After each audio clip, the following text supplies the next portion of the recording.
Want help to grow your business? Download Bryn, the world's first business advisor in your pocket. To find out more, visit bryn.ai or search the App Store today.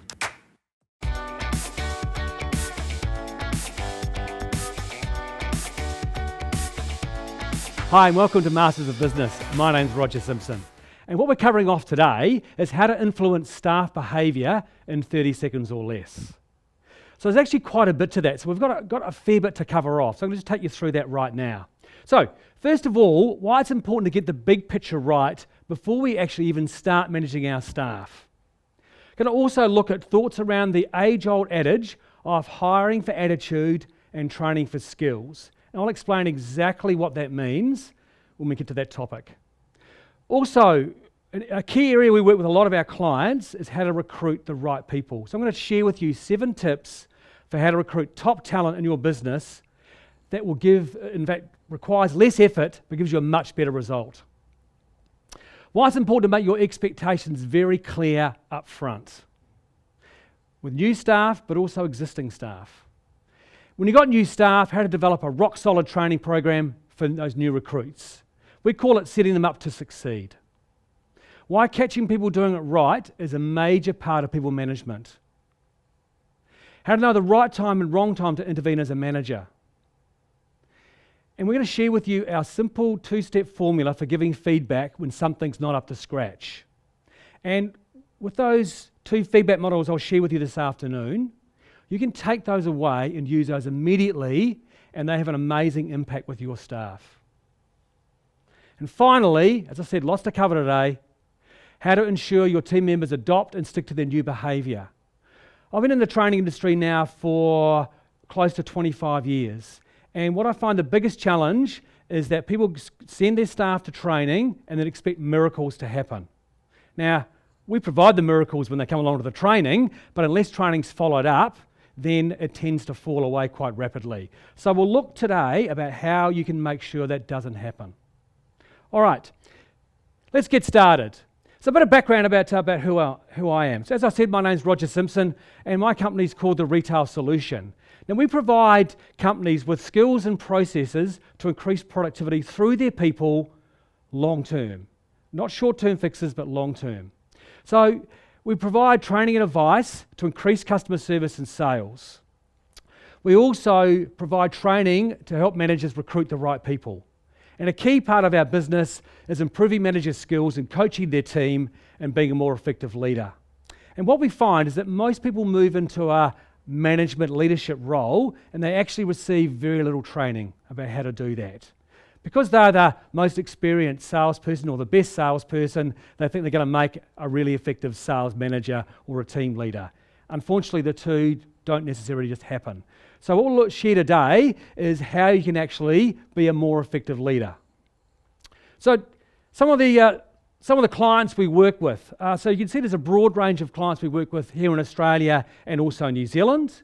And what we find is that, as you can see, they're all in retail, and that's the area that we play in. So we're retail experts. I've been in retail for over 35 years. And what we find with all of these clients is they actually have 2 things in common. Doesn't matter what they sell, they have 2 things in common. They all have staff, and they all want their staff to perform at a higher level, and they all have customers, and they want more customers, and they want their customers coming back more often and spending more. And that's where we help our clients. Okay, so let's now go through those most important principles of what we're talking about.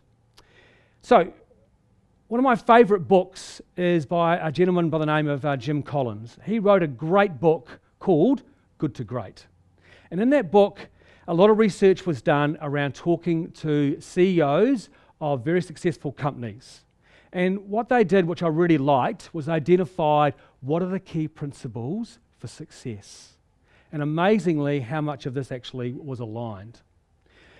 One of the key things he talked about that the successful CEOs do is they get the right people on the bus, the wrong people off the bus, and get those right people in the right seats. When you do that, you can take your bus to wherever you want to go. That's what successful companies do. You don't have to look at Google and Apple as really good examples of that.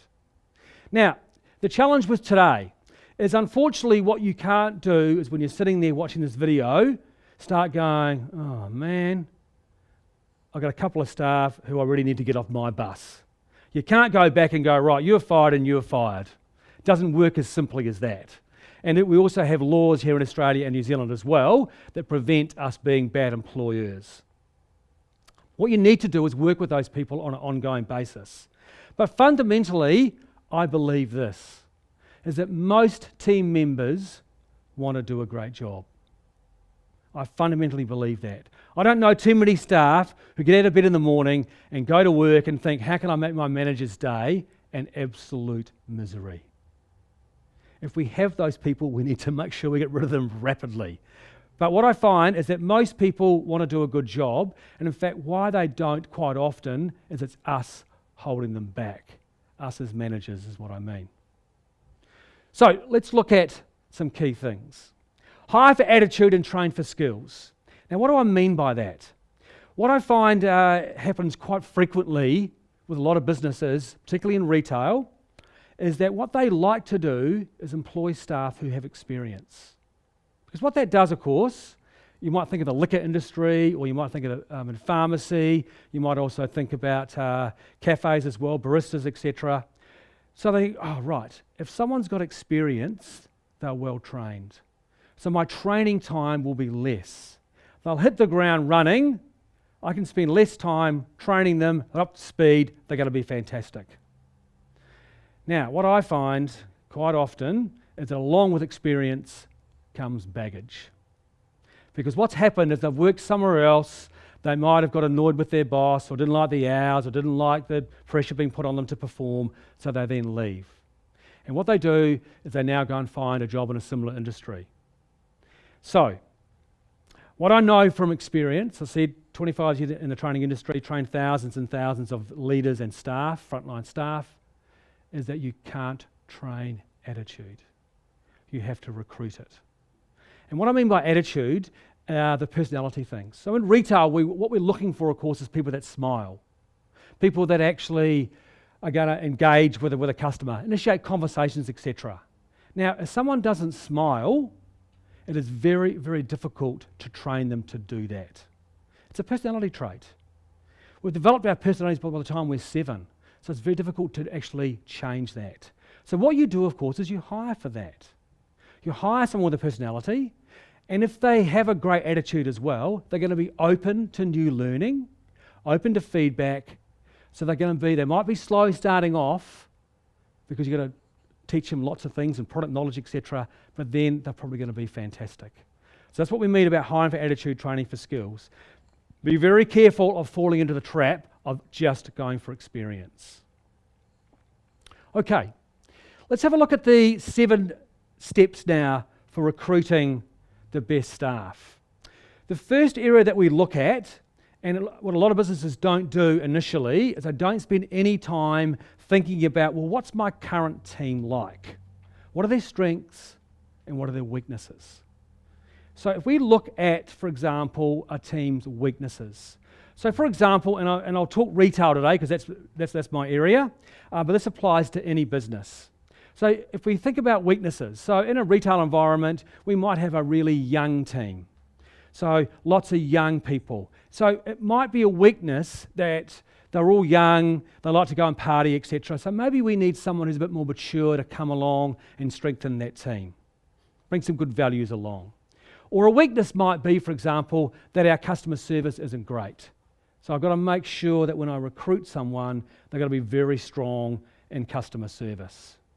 So we suggest that you simply spend about 5 or 10 minutes going through identifying what are my strengths, what are my weaknesses of my current team.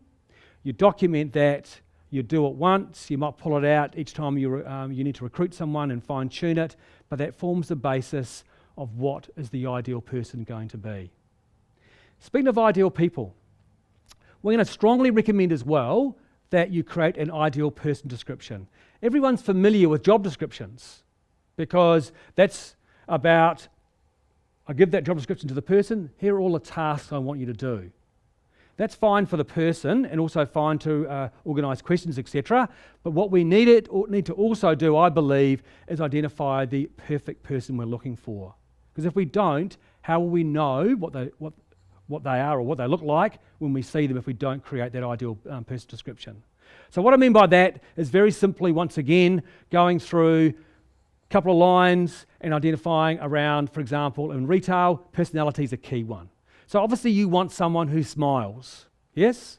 Because obviously when your customers come in and they're going to be greeted by this person, you want the person to smile. So smile. To continue enjoying this presentation, download Bryn, the world's first business advisor in your pocket. To find out more, visit bryn.ai or search the App Store today.